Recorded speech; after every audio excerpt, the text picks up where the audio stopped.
देखो आज का समय क्या है,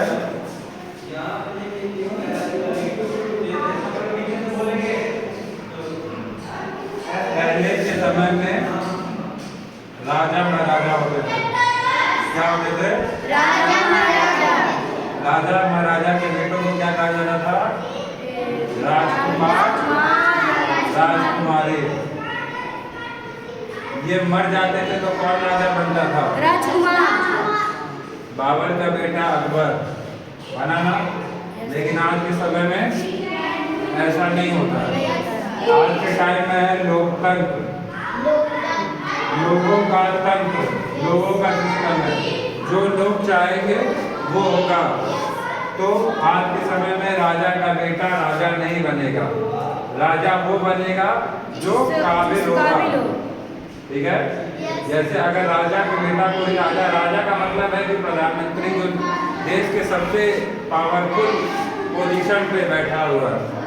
तो फॉर एग्जाम्पल हमारे जो राहुल गांधी है कांग्रेस के, उनके पिताजी राजीव गांधी ये प्रधानमंत्री, उनकी दादी प्रधानमंत्री, उनके परदादा प्रधानमंत्री नेहरू जी।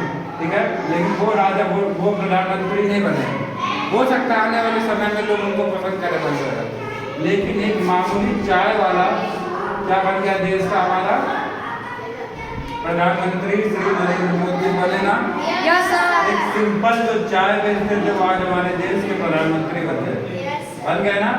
तो हमने में से आज जो भी बैठा है जो समझता है कि हम कमजोर हैं, आदमी हैं, तो हो सकता है कि कल वो भी प्रधानमंत्री बन जाए। लेकिन इसके लिए अपने अंदर जज्बा, अपने अंदर एक बहुत पढ़ाई लिखाई में एक जुनून, लोगों से बातचीत करने का तरीका, स्टेज पे बोलना आना चाहिए। ठीक है। जैसे कि मोदी जी जो है हमारे, मोदी जी बहुत अच्छा इंग्लिश बात करते हैं। क्यों इंग्लिश में? हम ये नहीं कह रहे हिंदी बोलना गलत चीज़ है या सही चीज़ है, लेकिन इंग्लिश बोलना इसलिए जरूरी है क्योंकि भारत में मान लो हिंदी बोला जा रहा है, थोड़ा बहुत नेपाल, पाकिस्तान, इन सब में। लेकिन अमेरिका चले जाएंगे या साउथ अफ्रीका चले जाएंगे या न्यूजीलैंड चले जाएंगे, वहाँ के लोगों को कैसे समझाएंगे अपनी बातों को? वहाँ कौन सा कैसे समझाएंगे? अंग्रेजी बोल के। तो एक राजा वो होता है जिसको शस्त्र और शास्त्र दोनों का ज्ञान होता है। मोदी जी को ये भी पता है कि कौन सा विमान होता है, मोदी जी को ये भी पता है कौन कौन सी जात धर्म बिरादरी होती है। मोदी जी बहुत ज़्यादा पढ़े लिखे, वो अमेरिका से पढ़ाई की है। अम्बेडकर जी अमेरिका से पढ़ाई किए थे, बार काउंसिल एडवोकेट रहे। जितने भी बड़े नेता हैं सब बहुत अच्छे पढ़े लिखे हैं। ठीक है। तो पढ़ाई लिखाई इसका मतलब ये है कि वोट वो दे सकता है जो 18 साल या 18 साल से अधिक का हो गया हो। ठीक है। और दूसरी चीज ये है कि इससे फायदा ये होगा कि वोट देने का जब अधिकार सबके साथ रहेगा तो कोई भेदभाव नहीं करेगा। अगर मानो सपोज फॉर एग्जाम्पल एक बात करो कि केवल अमीर आदमी वोट दे सकता है, गरीब आदमी नहीं दे सकता है, तो कितना गलत होगा। जो प्रधानमंत्री बनेगा या जो भी नेता बनेगा वो ही ना नियम कानून ले आएगा संसद में। और अगर कोई केवल अमीर लोग बनाएंगे जब प्रधानमंत्री, तो वो केवल एक ऐसे आदमी को बनाएंगे जो केवल अमीरों के बारे में सोचेगा, गरीबों के बारे में नहीं सोचेगा। तो वो जो भी नियम लाएगा वो ऐसा लाएगा जिसमें अमीर फायदे में रहेंगे और गरीब हमारे शोषित रहेंगे। ठीक है। तो वोट देना इतना जरूरी है। सबको वोट इसलिए देना चाहिए ताकि एक अच्छा नेता चुन के आए।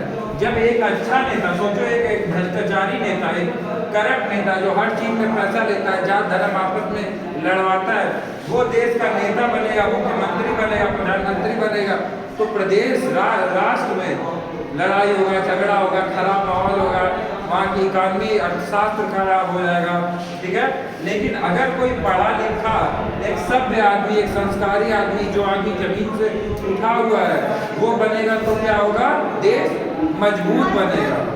क्योंकि उसको पता है, जैसे कि हमारे में से कोई उठता है और कल को मुख्यमंत्री बनता है तो उसको पता है कि हाँ लोगों को क्या दिक्कत है। आपको पता है कि बिजली कटती है तो क्या दिक्कत होता है। जो आदमी पैदा ही एसी में हुआ है वो इन चीज़ों को नहीं समझेगा। वो क्या जानेगा कि बिजली कटने से क्या कष्ट होता है। वो क्या जानेगा कि जब ये बड़ों के आगे पानी लगता है तो पानी में चलते वक्त कितना गंदा लगता है। वो क्या जानेगा कि खाना जब दिक्कत होती है तो घर में रात को खाना नहीं बनता है। वो क्या जानेगा कि बासी खाना भी लोग खाते हैं। वो तो उसके तो शेफ है, उसके तो बावर्ची हैं। वो कह देगा रात को 2 बजे कि हमको फलाने का मशरूम खाना है, तो वो आएगा बनेगा। लेकिन हमारे यहाँ नहीं ना होगा। हमारे यहाँ जो बचेगा वो फ्रीज में रहेगा, उसको सुबह खाया जाता है। तो जो आदमी, जो नेता ऐसा चुनना चाहिए जो इन सब चीजों को समझे, ठीक है, और सशक्त राष्ट्र बनाए।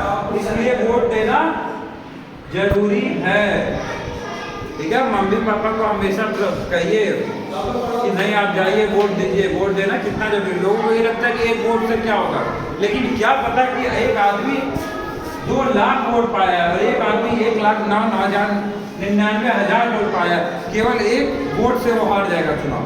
हो सकता है, कुछ भी हो सकता है। वोटिंग सिस्टम है। यहीं पे अगर 10 लोग हैं, 10 लोगों में से हो सकता है किसी को 6 वोट मिले, किसी को 4 वोट मिले, है ना। अगर 11 लोग का क्लास में है फॉर एग्जाम्पल, और मॉनिटर बनाना है, तो 6 लोग जिसको वोट दे देंगे वो मॉनिटर बन जाएगा, 5 नहीं देंगे। एक आदमी की वजह से क्या हुआ, बदल गया ना, ये बदल गया। उसी तरह राष्ट्र है, ठीक है, समझ में आ गया।